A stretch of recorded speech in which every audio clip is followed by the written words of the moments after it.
To some, they invoke fear. To others, they're great pets. Tonight, we take a close look at a real dogfight, a controversy over pit bulls. KOMO 4's Eric Johnson has the story, but we want to warn you, some of the images you are about to see may be disturbing. That dog's gonna kill somebody else.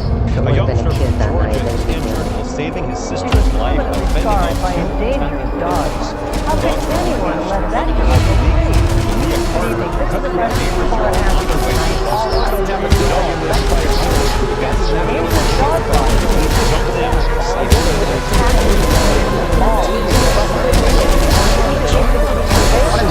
This half hour, a Holland woman has an unlikely zero I don't have a dog in this fight, so to speak. I just want to know the truth. I want to know if pit bulls are genetically hardwired to go from man's best friend to our worst enemy with the flip of a switch.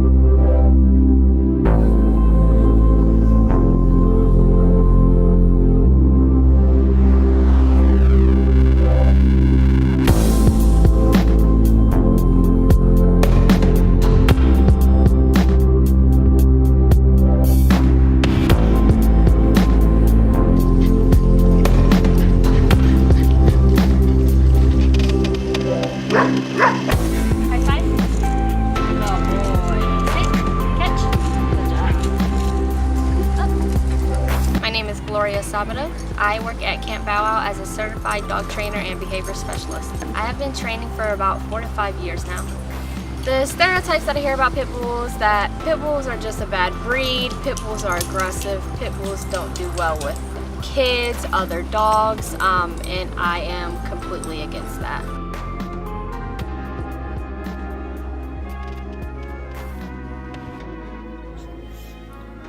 Once known for their loving and gentle disposition, pit bulls were deemed America's dog. Their bravery and loyalty made them the face of our country during World War I and II, and families brought these dogs into their homes, trusting them to look over their children while they were away at work. Situations like this are how pit bulls earned their nicknames as nanny dogs. Many popular television shows and brands also made pit bulls famous during this time. The RCA dog, Petey from the Little Rascals, and World War I's most decorated dog, Sergeant Stubby, are just a few from this list.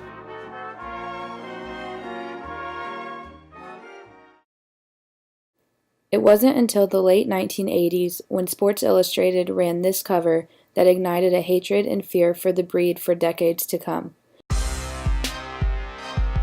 Yeah, boy. Hey.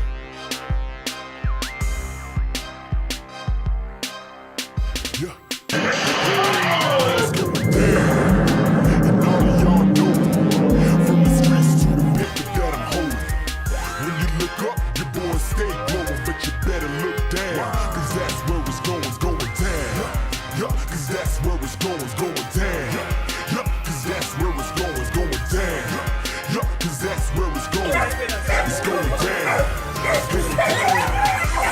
I'm on one, I'm on hit. I'm on time, I'm on grind, I'm on shit.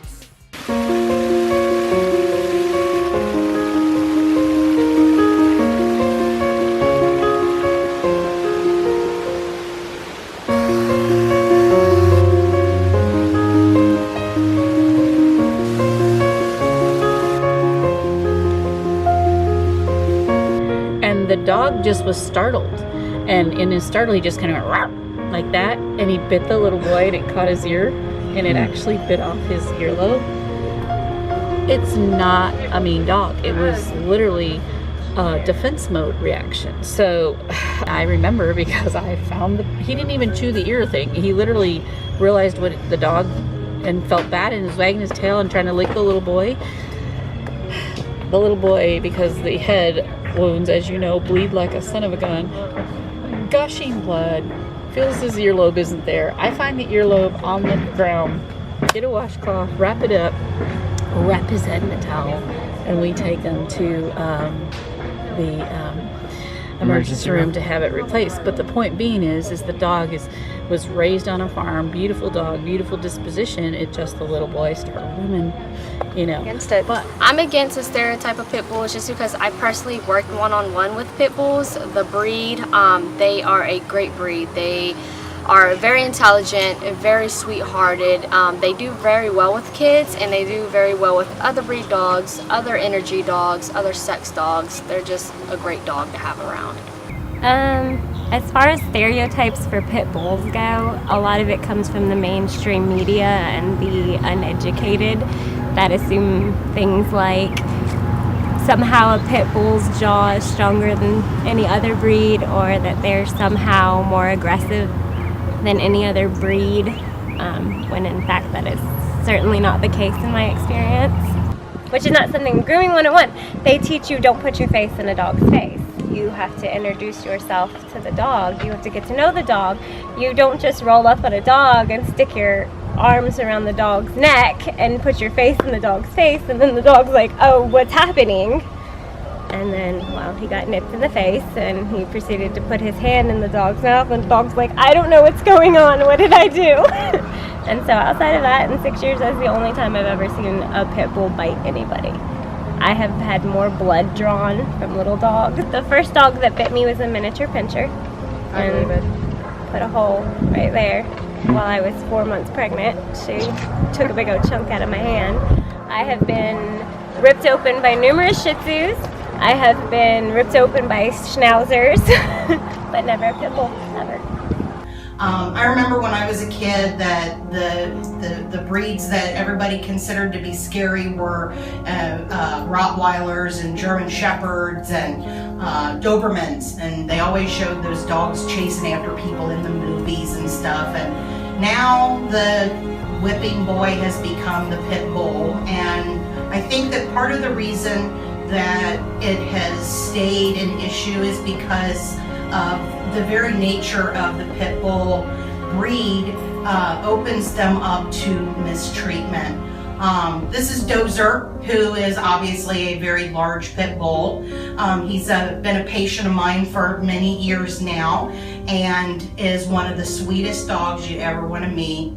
He would never hurt anybody unprovoked the way that people give you the impression of, and your biggest risk is getting your face licked quite a bit. So I have a pit bull, and I just want people to know, because I still talk to a lot of people who are surprised that I have a pit bull, and they think that they're very aggressive, and it's just not true. It's not true. Their personalities they're so dedicated to their owners that they're really easy to use for fighting, because even if it's against their nature, if their owner, whom they love very much, asks them to, they will absolutely do whatever you ask. So before you make an assumption about your neighbor's pit bull, please remember Dozer, and know that they're not all mean animals. Thanks.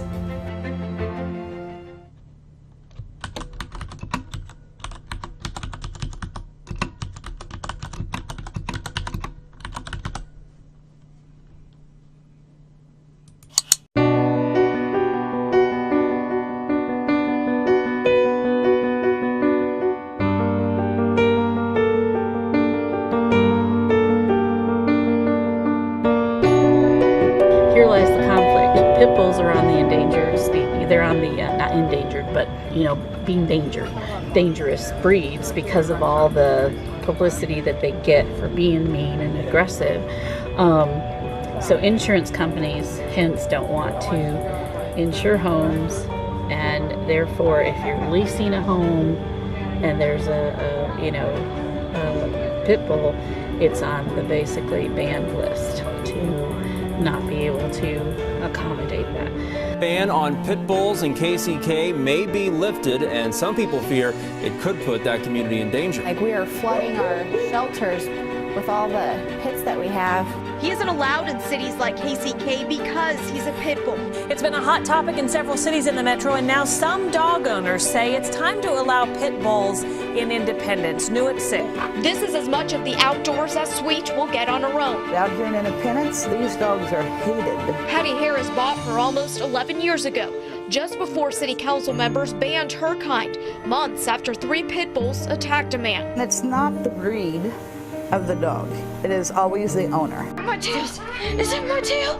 O'Hara Owens is trying to spend as much time as she can with her beloved pit bull Zeus before the village she lives in promises to take him away from her and dispose of him on December 1st. I mean, but is that what it is? Are you going to kill the dog? Well, if that's what the ordinance says, then that's what it says. Lemoyne told us he owns a German Shepherd, but he only considers pit bulls and Rottweilers as vicious.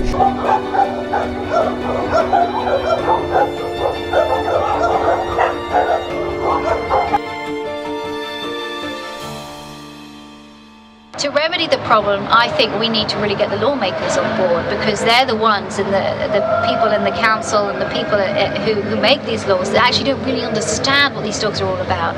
I think we need to look at every single individual dog as an individual, regardless of breed. Every situation as an individual situation. There are dangerous dogs of all breeds. There are good dogs of all breeds. Just tackling a certain breed is not achieving what you want to achieve. There are more bites happening in this country too. Right. Bite statistics are rising. 800,000 people approximately went to the ER last year, needed treatment because of bites from dogs. Now, what's happening in this country? In certain areas where the pit bull's been banned, there are still loads of bites going on from other breeds of dogs, and they're increasing. So breed-specific legislation is not working. If you really want to keep people safe, you educate. You take dogs out of the wrong hands. You put them, you put them into the right hands. You put them into a better environment. That's what you do. You tackle the irresponsible owners that are training these dogs to be aggressive or abusing these dogs, so these dogs have nowhere else to go. As y'all know, it's the #1 most overbred dog, so the more breeding of them, the more you're going to find them in animal shelters, the more prevalent they're going to be everywhere. It kind of stinks because they have such a bad rap, and landlords or homeowners associations make it really tough on people to own that kind of pet. There's even cities in the United States that have totally banned the breed.